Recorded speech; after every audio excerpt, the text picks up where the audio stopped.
ದ್ವಾರಕೀಶ್ ಅವರು ಕನ್ನಡ ಚಿತ್ರರಂಗ ಕೊಟ್ಟಂಥ ಕೊಡುಗೆ ಅಪಾರ. ಬಹುಶಃ ಅವರು ನಿರ್ಮಾಣ ಮಾಡತಕ್ಕಂಥ ಚಿತ್ರಗಳು ಯಾರು ಸಾಧನೆ ಮಾಡೋಕ್ಕಾಗದೇ ಇರೋಂಥ ಸಾಧನೆ ಮಾಡತಕ್ಕಂಥ ಒಬ್ಬ ನಿರ್ಮಾಪಕರು, ಒಬ್ಬ ಹಾಸ್ಯ ನಟನಾಗಿ, ಒಬ್ಬ ನಾಯಕ ನಟನಾಗಿ, ಒಬ್ಬ ನಿರ್ಮಾಪಕನಾಗಿ ವಿದೇಶಗಳಲ್ಲಿ ಮೊದಲು ಚಿತ್ರೀಕರಣ ಮಾಡಿದಂಥ ಒಬ್ಬ ದೊಡ್ಡ ನಿರ್ದೇಶಕರು ಇವತ್ತು ನಮ್ಮನ್ನು ಅಗಲಿದ್ದಾರೆ. ದ್ವಾರಕೀಶ್ ಅವ್ರ ಬಗ್ಗೆ ಇಡೀ ಚಿತ್ರರಂಗ ಎಲ್ರಿಗೂ ಅಭಿಮಾನ. ಅವ್ರ ಮೇಲೆ ಎಲ್ಲರ ಜೊತೆನೂ ನಗುತ್ತಾ ಬೆರೆಯುವಂಥ ಸ್ವಭಾವ. ಇವತ್ತು ಅವ್ರನ್ನ ನಾವು ಕಳ್ಕೊಂಡಿದ್ದೀವಿ.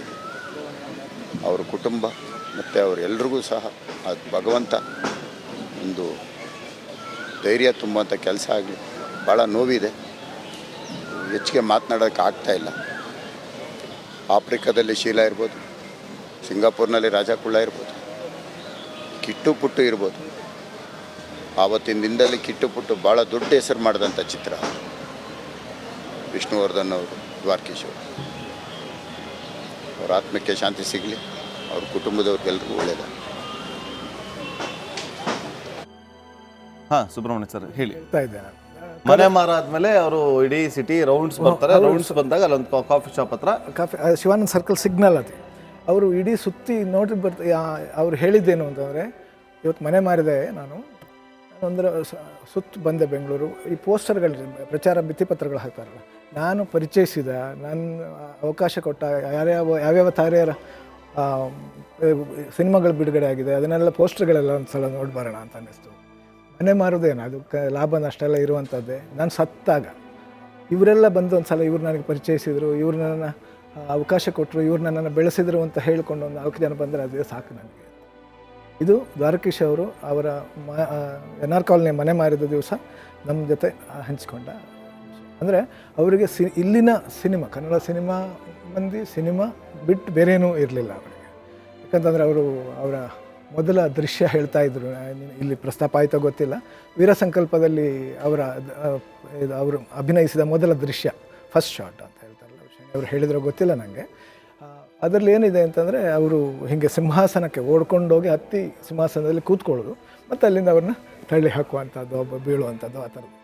ಪೂರ್ತಿ ಮೇಲೆ ಹತ್ತಿ ಸಿಂಹಾಸನದಲ್ಲಿ ಕೂತ್ಕೊಂಡಿರ್ತಾರೆ. ಮತ್ತು ಅದು ನನ್ನ ಸಿನಿಮಾ ಜೀವನವೂ ಅದೇ ಆಯಿತು ಅಂತ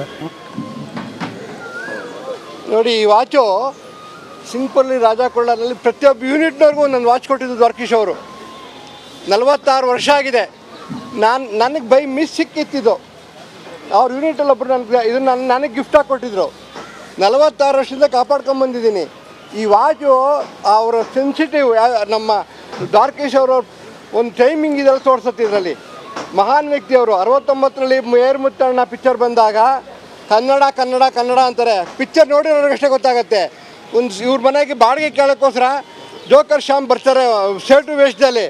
ಅವಾಗ ಹೇಳ್ತಾರೆ, ಸೇಟು ನಿನಗೆ ಯಾಕೆ ಗೊತ್ತೆ, ನನ್ನ ಮನೆಗೆ ಕರ್ಸ್ಕೊಳ್ತೀನಿ, ಬಂದು ಬಂದು ಬಂದು ನನ್ನ ಹತ್ರ ಕನ್ನಡ ಮಾತಾಡಿ, ನೀನು ಕನ್ನಡ ಕಲೀಲಿ ಅಂತೇಳಿ ಹೇಳ್ತಾ ಇದ್ದೀನಿ ಅಂತ ಹೇಳ್ತಾರೆ ದ್ವಾರಕೀಶ್ ಅವರು. ಅವ್ನು ಮಹಾನ್ ವ್ಯಕ್ತಿ. ಅವ್ರು ಕುಳ್ರಲ್ಲ, ಅವ್ರ ಪ್ರಖ್ಯಾತಿ ವಿಶ್ವವಿಖ್ಯಾತ ಆಗಿತ್ತು. ಬರೀ 5 ರೂಪಾಯಿ ಕೊಟ್ಟು ಸಿಂಗ್ಪುರಲ್ಲಿ ನೋಡಿದ್ವಿ ನಾವು ಜನ. ಸಿಂಗ್ಪುರ್ ಜನನ 5 ರೂಪಾಯಿ ನೋಡ್ಲಿಕ್ಕೆ ಆಗ್ತಿರಲ್ಲ ಅಂತ ಮಹಾನ್ ವ್ಯಕ್ತಿ. ಈ ನಭೂತವನ ಭವಿಷ್ಯ ಅಂತ ಇಂಥವ್ರು ಹುಟ್ಟಲ್ಲ. ಕನ್ನಡದಲ್ಲಿ ಇಂಥವ್ರು ಹುಟ್ಟಬೇಕು. ಅದಕ್ಕಿಂತ ಹೆಚ್ಚಾಗಿ ಸಂಸ್ಕಾರವಂತರು. ಹುಣಸೂರು ಕೃಷ್ಣಮೂರ್ತಿ ಪಡಲ್ ಬೆಳೆದವರು. ಭಾರ್ಗವ ಕೂಡ ಅಷ್ಟೇ. ಅವರೆಲ್ಲ ಸಂಬಂಧಿಗಳು. ಅವರು ಒಳ್ಳೊಳ್ಳೆ ಪಿಕ್ಚರ್ ತೆಗೆದ್ರು. ಮಹಾನ್ ವ್ಯಕ್ತಿಗಳು ಭಾಳ ಹೆಸರು ಉಳಿಯಲ್ಲ ಅನ್ನೋದಕ್ಕೆ ದ್ವಾರಕೀಶ್ ಅವರೇ ಸಾಕಿ. ಜೈ ಹಿಂದ್, ಜೈ ಕರ್ನಾಟಕ.